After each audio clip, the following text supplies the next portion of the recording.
बिस्मिल्लाहिर्रहमानिर्रहीम। अस्सलाम वालेकुम स्टूडेंट्स। मैं आपका सेकंड ईयर की अकाउंटिंग का टीचर इमरान अली। आज हमारा लेक्चर 2 स्टार्ट होगा और इसमें इंशाल्लाह हम डिस्कस करेंगे definition of double entry system.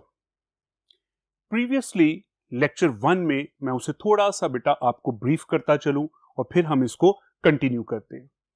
First lecture में हमने सिंगल एंट्री सिस्टम की डेफिनेशंस पढ़ी, सिंगल एंट्री सिस्टम के कैरेक्टरिस्टिक्स को डिस्कस किया, उसके फीचर्स को डिस्कस किया, कुछ टर्म्स हमने पढ़ी, pure single entry system, simple entry system और इसी तरह फिर एडवांटेजेस और डिसएडवांटेजेस पढ़ते हुए आज हमारे सेकंड लेक्चर में हम लोग डिस्कस करेंगे first of all definition of double entry system.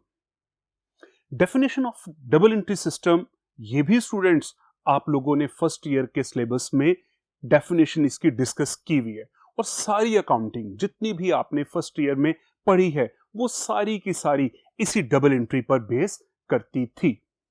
और अभी भी सेकंड ईयर की अकाउंटिंग भी स्टूडेंट सारे तमाम चैप्टर्स तमाम टॉपिक्स डबल एंट्री सिस्टम पर है, सिर्फ ये एक चैप्टर एक टॉपिक सिंगल एंट्री सिस्टम पर है और ये भी बहुत एक इंपॉर्टेंट चीज है। तो हम स्टार्ट करते हैं। Definition of the double entry system: a system in which both aspects of every transaction are recorded. यहां पर सिंगल एंट्री वाले ही वर्ड्स अगेन आ गए।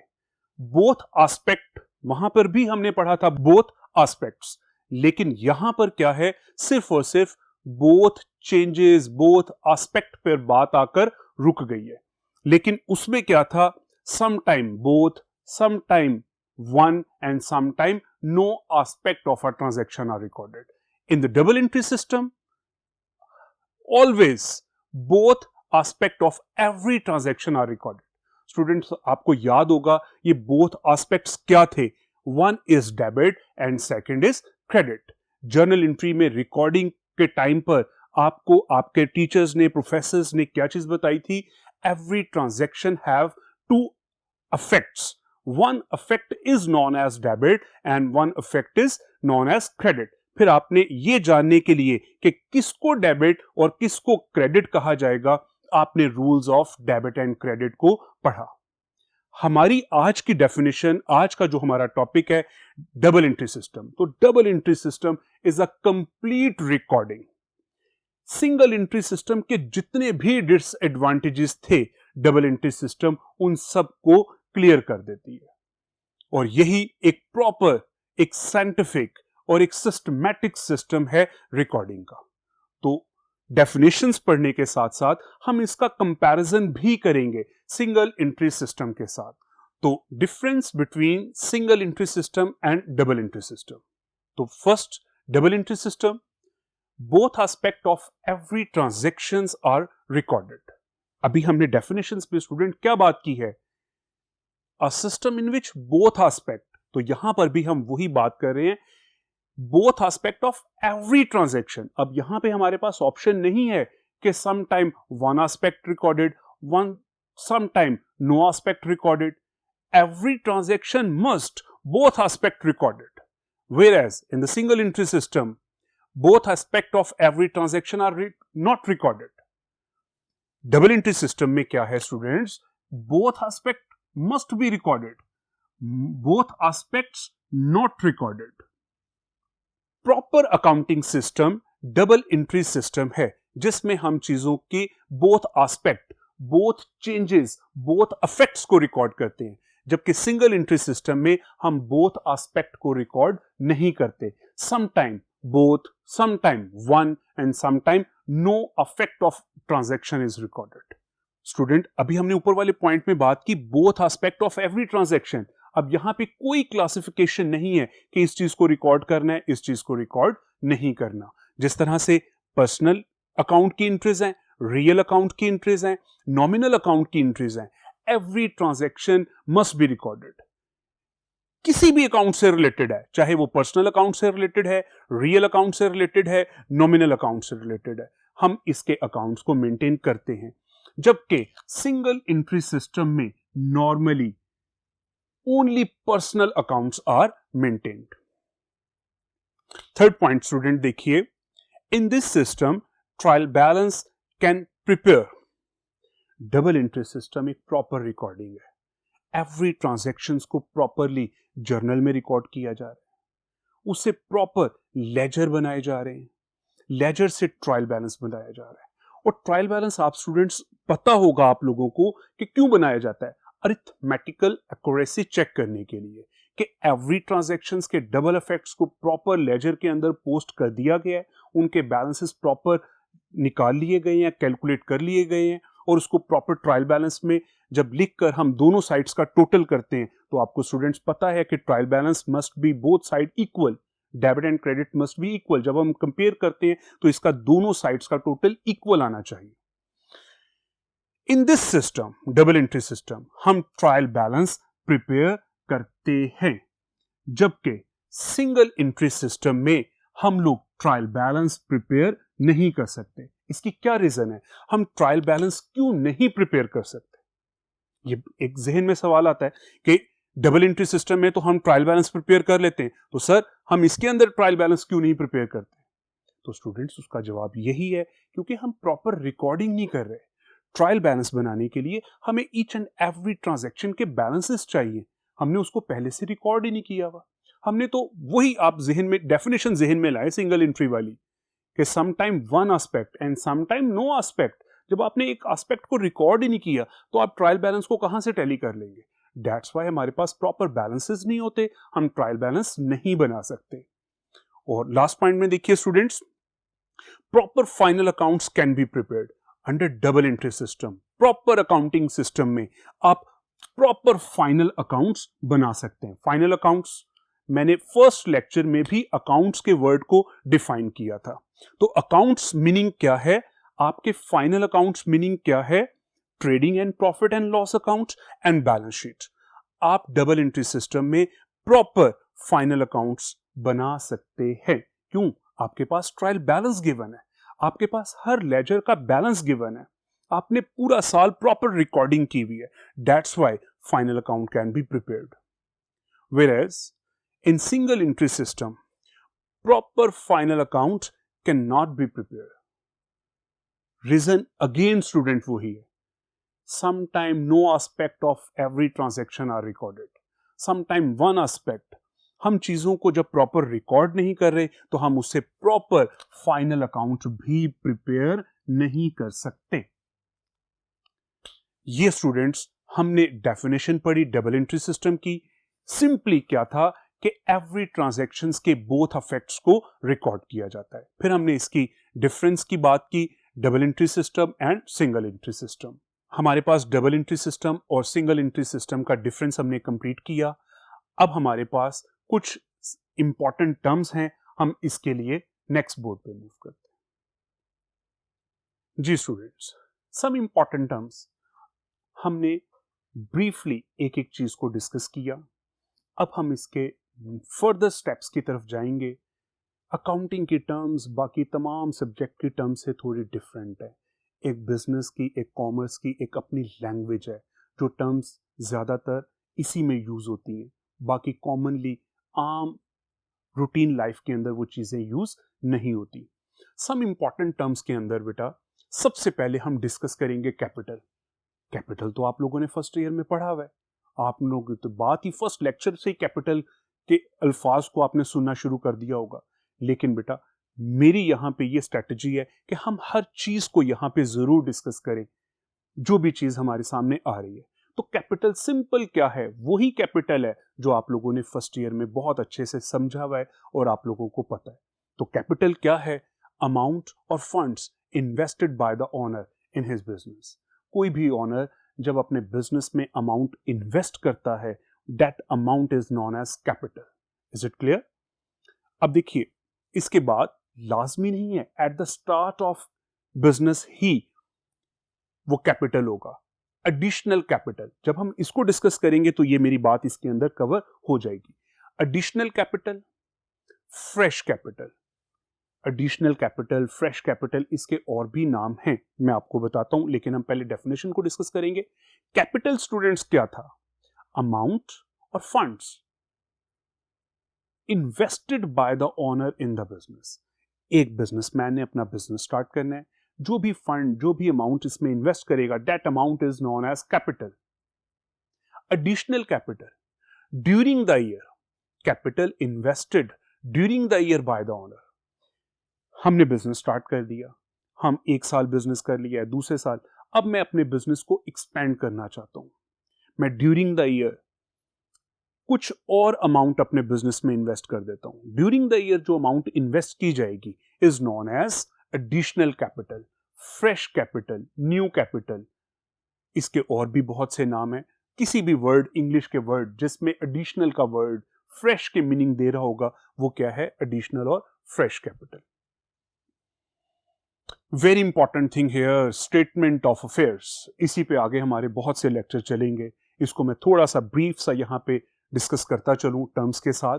स्टेटमेंट ऑफ अफेयर स्टूडेंट, इसकी डेफिनेशन में जैसे आप लोग देख रहे हैं, it is a sort of balance sheet. रुकते हैं हम यहां पे। ये एक तरह से बैलेंस शीट की तरह की है। बैलेंस शीट से आप सब लोग वेल अवेयर हैं, आप लोग जानते हैं trading and profit and loss account, balance sheet, जो कि सम टाइम स्टूडेंट्स जब लर्निंग पोजीशन में होते हैं और बैलेंस शीट में बड़ी प्रॉब्लम क्रिएट हो रही होती है, इक्वल नहीं आ रहे, लेकिन आहिस्ता आहिस्ता आप लोग इसमें एक्सपर्ट माशाल्लाह हो जाते हैं। तो बैलेंस शीट स्टूडेंट, ये डरने वाली बात नहीं है, ये वो बैलेंस शीट नहीं है, it's a sort of balance sheet. ये एक तरह से बैलेंस शीट है, बैलेंस शीट है नहीं।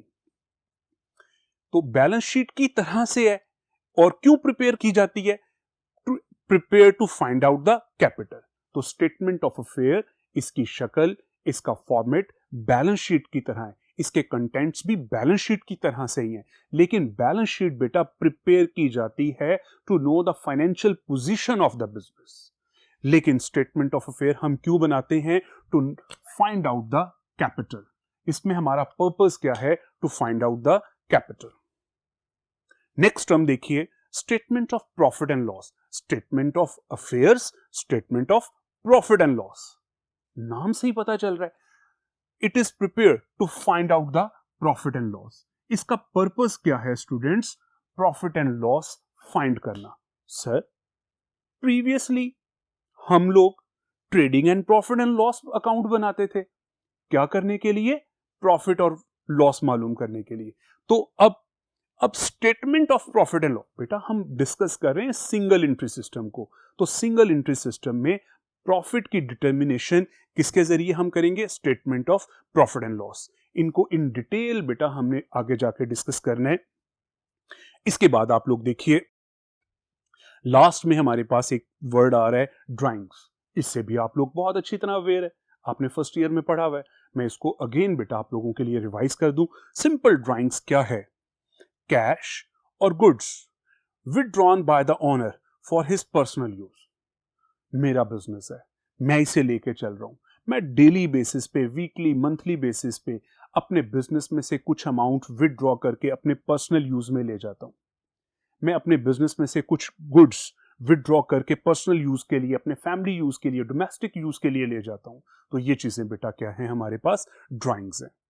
तो ये कुछ टर्म्स थी। इसके साथ साथ कुछ एक दो टर्म्स अभी हैं, लेकिन जब हम उसे न्यूमेरिकल में देखेंगे तो उसे वहीं पे इंशाल्लाह डिस्कस करने की कोशिश करेंगे। हम चाह रहे हैं कि थ्योरी को हम लेके साथ साथ चलेंगे उसके न्यूमेरिकल के, ताकि आप लोगों में एक चीज की बोरियत ना हो, आप चीज को अच्छे तरीके से स्टूडेंट्स अंडरस्टैंड कर सके। तो अभी तक का आज का बेटा हमारा लेक्चर क्या हुआ? अभी तक जो हमने पढ़ा इसको हम थोड़ा सा ब्रीफ कर लेते हैं। हमने सबसे पहले आज डिस्कस किया डबल एंट्री सिस्टम की डेफिनेशन। तो आप लोगों के लिए ये नई चीज नहीं थी। डबल एंट्री सिस्टम बेटा क्या है? A system in which both aspect of every transaction is recorded. इसके बाद फिर हमने डबल एंट्री सिस्टम का और सिंगल एंट्री सिस्टम का कंपैरिजन, डिफरेंस पढ़ा। उसमें हमने बहुत से वर्डिंग देखी कि इसमें दोनों एस्पेक्ट को रिकॉर्ड किया जाता है, इसमें दोनों एस्पेक्ट को रिकॉर्ड नहीं किया जाता।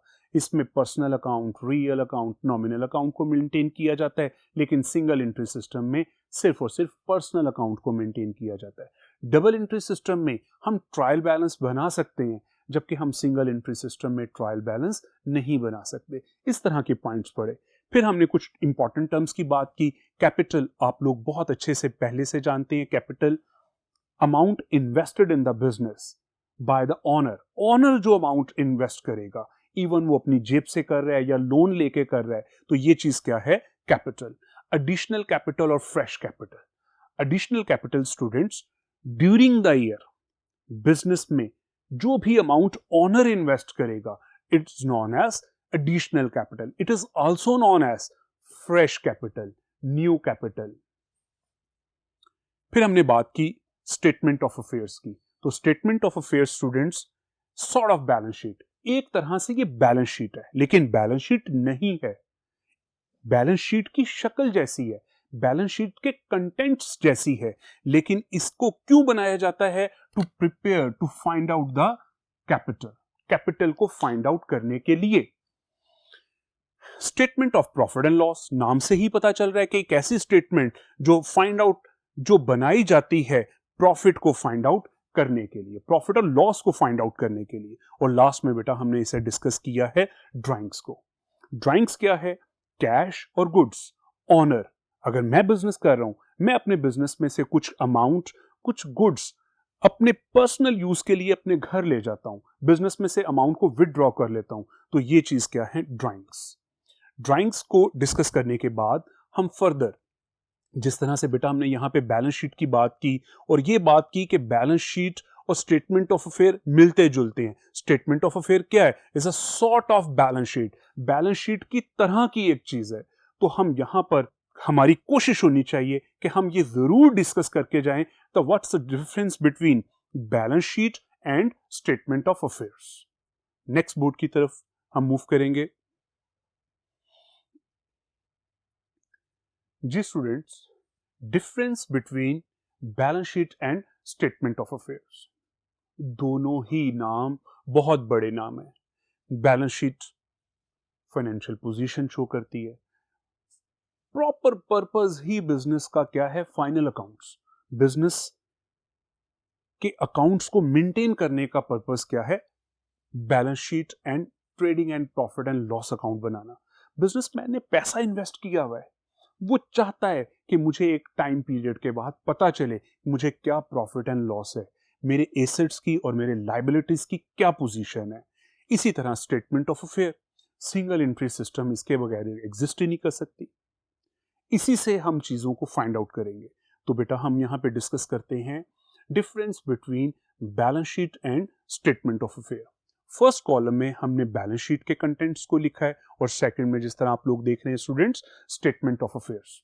तो balance sheet, it is a statement of assets, liabilities and capital extracted from the laser account balances. हमने क्या बात की? बैलेंस शीट एक स्टेटमेंट है। इस स्टेटमेंट में क्या चीजें लिखी जाती हैं? एसेट्स लिखे जाती हैं, लायबिलिटीज लिखी जाती हैं, कैपिटल लिखा जाता है।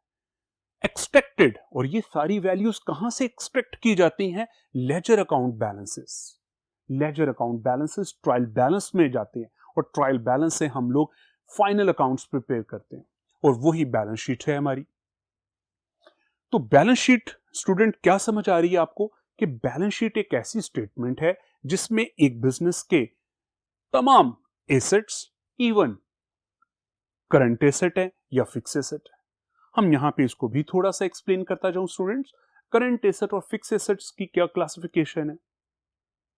Short term asset and long term asset. Short term asset simple, आपको बिल्कुल सिंपल वर्ड में बताता हुआ आगे मूव करूंगा। शॉर्ट टर्म एसेट कैश है हमारे पास, हमारे बैंक का बैलेंस है, हमारे पास स्टॉक है, हमारे डेटर्स हैं, बिल रिसीवेबल है, ये सारी चीजें हमारे करंट एसेट है। जबकि फिक्स एसेट क्या है स्टूडेंट्स? हमारे पास long term asset, normally life more than 1 year. More than 1 year में देखिए तो लैंड, बिल्डिंग, मशीनरी, फर्नीचर, ये सारे एसेट्स हैं। तो बैलेंस शीट एक ऐसी स्टेटमेंट है जिसमें हर तरह के एसेट्स को हम रिकॉर्ड करते हैं। जिस तरह एसेट को रिकॉर्ड किया जाता है, सेम एज इसी तरह से लायबिलिटीज को भी रिकॉर्ड किया जाता है। तो स्टूडेंट लायबिलिटीज के अंदर भी क्लासिफिकेशन फर्दर आ जाती है। इसमें भी current liabilities and fix liabilities या लॉन्ग टर्म लायबिलिटीज आती हैं। तो करंट लायबिलिटीज नॉर्मली पे with in 1 year, and long term liabilities normally पे आफ्टर 1 ईयर। तो नॉर्मल वे में हम करंट एसेट को किन वर्डिंग के अंदर स्टूडेंट्स एक्सप्लेन कर सकते हैं? नॉर्मल वे में करंट लाइबिलिटीज क्या है हमारे पास? क्रेडिटर्स। मैंने क्रेडिट पर चीज परचेज की है, मैंने 1 और 2 मंथ्स में उन्हें पे करना है। कुछ बिल्स मैंने साइन किए हैं कि यस मैं पे करूंगा, मैंने 2-3 मंथ्स में उनको पे करना है। को बैंक से ओवरड्राफ्ट ले लिया है, आफ्टर 6 मंथ मैंने उन्हें पे करना है। तो ये नॉर्मली लाइबिलिटीज करंट लाइबिलिटीज कहलाती हैं। जबकि लॉन्ग टर्म लाइबिलिटीज क्या है? मैंने एक बैंक से लोन लिया है फॉर 5 ईयर, अब मैं ये लोन 5 इयर्स के बाद पे करूंगा, तो ये चीज क्या है? Long term liabilities. तो हम क्या बात कर रहे हैं स्टूडेंट्स? दोबारा सुनिए, बैलेंस शीट। क्या है बैलेंस शीट? एक ऐसी स्टेटमेंट जिसमें एसेट्स, लाइबिलिटीज और कैपिटल ये चीजें आती हैं। हमने एसेट की बात की, करंट और फिक्स एसेट। फर्दर क्लासिफिकेशन है, लेकिन यहां तक इतना ही स्टूडेंट्स आप लोगों के लिए जानना काफी है। Liabilities, current liabilities and fix liabilities, and capital extracted from the laser account balances. तो बैलेंस शीट एक ऐसी चीज है जो कि डबल एंट्री सिस्टम के अकाउंट्स के अंदर स्टूडेंट्स इसको हम प्रिपेयर करते हैं, बनाते हैं फाइनल अकाउंट। तो हमारे पास लेजर अकाउंट बैलेंसेस होंगे तो उससे हम ये एसेट्स, लाइबिलिटीज और कैपिटल को बनाते हैं। इसके against student statement of affair क्या है? Is a statement of asset, liabilities and capital extracted from incomplete records. यहां पे क्या चीजें आ गई? Incomplete records. इनकम्प्लीट रिकॉर्ड से जिस वक्त हम स्टेटमेंट ऑफ अफेयर बनाते हैं तो इसके अंदर जो हमारे पास बैलेंसेस आते हैं वो प्रॉपर लेजर अकाउंट से नहीं आ रहे, इनकम्प्लीट रिकॉर्ड से आ रहे। किसी चीज को रिकॉर्ड किया हुआ, आपने कैश को रिकॉर्ड किया हुआ है, मे बी पॉसिबल आपने लैंड की का प्रॉपर अकाउंट ना बनाया हुआ, आपको उसकी वैल्यू एस्टिमेटेड वैल्यू से फिर काम चलाया जाता है। तो इनकम्प्लीट रिकॉर्ड, इन दोनों में मेजर डिफरेंस क्या आ रहा है कि बैलेंस शीट बनती है लेजर अकाउंट बैलेंसेस से, जबकि स्टेटमेंट ऑफ अफेयर बनती है इनकम्प्लीट रिकॉर्ड से। Is it clear students? चीजें बाहर देखने में एक जैसी हैं, लेकिन इसके अंदर क्या चीज आ रही है? इनकम्प्लीट रिकॉर्डिंग, और इसके अंदर आ रही है एक प्रॉपर डबल एंट्री की रिकॉर्डिंग लेजर अकाउंट बैलेंसेस से। सेकंड पॉइंट में देखिए students, balance sheet is prepared to show the financial position of the business. Is the very important. Purpose क्या है बैलेंस शीट को बनाने का? ताकि बिजनेस की फाइनेंशियल पोजीशन को पता किया जा सके। एक बिजनेसमैन ने जिस वक्त अपना सारा कैपिटल बिजनेस में इन्वेस्ट कर दिया है, आफ्टर 1 अकाउंटिंग पीरियड वो जरूर जानना चाहेगा कि उसे क्या प्रॉफिट और क्या लॉस हुआ है, उसके एसेट और लायबिलिटीज की क्या पोजीशन है। देखिए, किसी वक्त ये पॉसिबल है कि प्रॉफिट कम या ज्यादा हो जाए, लेकिन उसके एसेट्स की पोजीशन एक स्ट्रॉन्ग पोजीशन में है, तो उसके बिजनेस को या कोई ऐसी प्रॉब्लम वाली बात नहीं है, उसे डरने वाली बात नहीं है। तो बिजनेस में सबसे जरूरी चीज एक क्या चीज होती है? बिजनेस के रिजल्ट्स को जानना, बिजनेस की फाइनेंशियल पोजीशन को जानना। तो बैलेंस शीट स्टूडेंट्स क्यों बनाई जाती है? To know the financial position of the business, यही इसका सबसे इंपॉर्टेंट फीचर है। जबकि statement of affair is prepare to find out the capital, statement of affair हम क्यों बनाते हैं? कैपिटल फाइंड आउट करने के लिए। सर ये तो बैलेंस शीट की तरह की है, तो फिर किस तरह से हम इसमें से कैपिटल फाइंड आउट कर सकते हैं? स्टूडेंट, आपने अकाउंटिंग इक्वेशन को डिस्कस किया हुआ है, आपका एक कंप्लीट चैप्टर था फर्स्ट ईयर की अकाउंटिंग के अंदर अकाउंटिंग इक्वेशन के नाम से। Assets is equal to liabilities plus capital. जब हम अपने एसेट्स में से लायबिलिटीज को माइनस कर देते हैं तो इसका जो डिफरेंस आता है वो क्या है? कैपिटल। और वही रूल हम यहां पे भी अप्लाई करते हैं। स्टेटमेंट ऑफ अफेयर क्यों बनाई जाती है? इसका पर्पस ही बेसिकली क्या है? To find out the capital. और जबकि बैलेंस शीट क्यों बनाई जाती है? To know the financial position of the business. Student, समझ आ रही है आप लोगों को बात? अभी तक हमने क्या डिस्कस किया कि बैलेंस शीट एक ऐसी स्टेटमेंट है जिसमें एसेट, लायबिलिटीज एंड कैपिटल आएंगे, लेकिन ये कहां से एक्सट्रैक्ट किए जाएंगे? लेजर अकाउंट बैलेंसेस से। Statement of affair is a sort of balance sheet, ये भी बैलेंस शीट की शक्ल की एक चीज है। इसमें भी हम एसेट लायबिलिटीज को रिकॉर्ड करते हैं, लेकिन इसके जो बैलेंसेस आएंगे वो कहां से आएंगे? इनकम्प्लीट रिकॉर्डिंग से। कुछ एक्सट्रीमेटेड होंगे, किसी को हम बैलेंसिंग वैल्यू से जानने की कोशिश करेंगे, एक्सट्रीमेटेड वैल्यूज आएंगे। सेकंड पॉइंट, इन दोनों के पर्पस हैं। बैलेंस शीट क्यों प्रिपेयर की जाती है? फाइनेंशियल पोजीशन को मालूम करने के लिए। जबकि स्टेटमेंट ऑफ अफेयर क्यों बनाई जाती है? कैपिटल को फाइंड आउट करने के लिए। Last point, omission of asset and liabilities can be easily traced. Student, वही डबल एंट्री का यहां पर हमारे पास एक एडवांटेज नजर आ रहा है। जब आप एक चीज को प्रॉपरली रिकॉर्ड कर रहे हैं, आपने each and every affect of the every transaction को रिकॉर्ड किया हुआ है, तो अगर कोई चीज उसमें आपसे मिस हो गई है, गलती से रह गई है, तो आप बहुत इजीली उसे ट्रेस कर सकते हैं। ट्रेस कहां से हो जाएगा? बैलेंस शीट डेफिनेटली हमें बताती है, लेकिन उससे पहले जब ट्रायल बैलेंस बन रहा होता है तो ये चीजें वहीं से आप ट्रेस बहुत आसानी से कर सकते हैं। तो ओमिशन, आप कोई चीज भूल जाते हैं, एसेट और लायबिलिटीज लिखना भूल गए हैं, आपकी बैलेंस शीट आपको बता देती है कि इसमें अभी कोई चीज मिसिंग है। क्यों बता देती है? क्योंकि बेटा ट्रायल बैलेंस पीछे हमारे पास अरिथमेटिकल एक्यूरेसी देते हुए चीजों को आगे फॉरवर्ड कर रहा होता है, इसलिए हमें बहुत आसानी से पता चल सकता है कि हमने कौन सी चीज को मिस कर दी है, बैलेंस शीट इक्वल नहीं आ रही, आप इसे इजीली ट्रेस कर सकते हैं। जबकि स्टेटमेंट ऑफ अफेयर में आप अपने एसेट एंड लायबिलिटीज को इजीली ट्रेस नहीं कर सकते। Omission of asset and liabilities can not be traced. Incomplete recording की वजह से आप चीजों को प्रॉपर रिकॉर्ड नहीं कर रहे। आपने तमाम एसेट्स लिख दिए जो आपके पास थे, तमाम लायबिलिटीज को लिख दिया, इनका डिफरेंस लेके आपने कैपिटल निकाल दी है, आपके पास कैपिटल की वैल्यू आ गई। अगर इसमें से अगर आप कोई एक एसेट भूल गए हैं लिखना, तो आपको नहीं फाइंड आउट हो सकता। लेकिन बैलेंस शीट के अंदर अगर आपने एक एसेट नहीं लिखा तो उसके बैलेंसेस इक्वल आते हैं और आपको वहीं पे ये चीज ट्रेस हो जाती है। लेकिन स्टेटमेंट ऑफ अफेयर में ये चीजें हमसे ट्रेस नहीं होती। ये स्टूडेंट्स, अभी तक के सारे लेक्चर को मैं बार बार चीजों को आपके लिए इसलिए रिवाइज करता हूं, बार बार चीज सुनने से आधी वैसे याद हो जाती है। आज के लेक्चर में बेटा सबसे पहले हमने बात की डबल एंट्री सिस्टम की डेफिनेशन की, फिर हमने double entry system and single entry system के डिफरेंस को पढ़ा। इसके बाद कुछ हमने टर्म्स को डिस्कस किया, जिसके अंदर कैपिटल और ड्राइंग्स आप लोगों ने ऑलरेडी इनको सुना हुआ था। एडिशनल कैपिटल का कॉन्सेप्ट भी बच्चों को होता है। फ्रेश कैपिटल हमने इसको डिस्कस किया, एडिशनल कैपिटल इसको डिस्कस किया।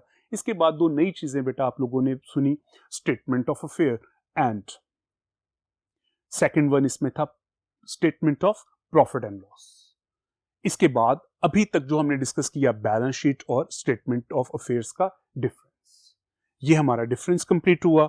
अब हम फर्दर मूव करेंगे next, method of profit determination. Accounting के अंदर बेसिक पर्पस न्यूमेरिकल की तरफ मूव करना, अपने प्रॉफिट्स को जानना ही होता है। तो प्रॉफिट डिटर्मिनेशन के यहां पे हमारे पास इस चैप्टर में, इस टॉपिक के अंदर हम 2 मेथड्स पढ़ेंगे। नंबर 1 है बेटा नेट वर्थ मेथड, और इस नेट वर्थ मेथड को सम टाइम आप किसी बुक में देखेंगे इंक्रीज्ड नेट वर्थ मेथड भी कहा जाता है। एक ही मेथड है बेटा, एक ही चीज है, आपने इससे परेशान नहीं होना कि ये तो नेटवर्थ मेथड है तो इंक्रीज नेटवर्थ मेथड कौन सा है, एक ही चीज है। और सेकंड मेथड हम इसमें पढ़ेंगे कन्वर्जन मेथड। इट्स मीन इस topic accounts from incomplete records, इसमें प्रॉफिट की डिटर्मिनेशन हम 2 तरीकों से कर सकते हैं। इसमें फर्स्ट क्या है नेटवर्थ मेथड और सेकंड क्या है कन्वर्जन मेथड। अब हम इनको डिटेल में इन दोनों मेथड्स को करेंगे, इनकी मेथड सीखेंगे कि इन दोनों मेथड्स में 1 by 1। तो ये था बेटा आज का हमारा कंप्लीट लेक्चर हुआ है। अब नेक्स्ट लेक्चर में हम यहीं से अपनी बात को आगे कंटिन्यू करेंगे इंशाल्लाह। अल्लाह हाफिज।